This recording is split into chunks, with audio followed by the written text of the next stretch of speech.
నిర్ణయంతో ఏదైతే 30 సంవత్సరాల నుంచి ఇది ఎస్సీలు ఇరు వర్గాల ఉన్న సమస్యకు పరిష్కార మార్గం అయింది.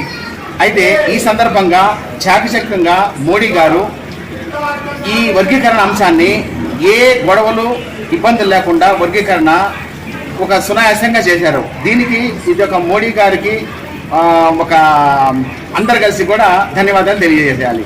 అలాగే రామ మందిరం విషయంలో కూడా మోడీ గారు ఎలాంటి ముస్లిమ్స్ కానీ హిందువుల మధ్య కూడా గొడవలు లేకుండా రామ మందిరం కూడా సునాయాసంగా నిర్మాణం చేశాడు.